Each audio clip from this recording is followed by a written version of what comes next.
క్షేత్రానికి భక్తులు పోటెత్తారు. మల్లన్న ఆలయ దర్శనానికి భక్తులు బారులు తీరారు.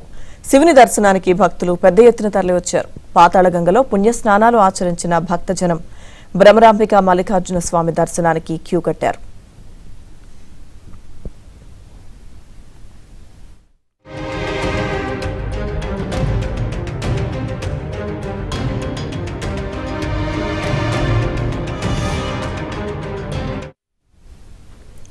మరోపక్క స్వామివారికి అభిషేకాలు కుంకుమార్చనలతో భక్తులు మొక్కులు చెల్లించుకున్నారు.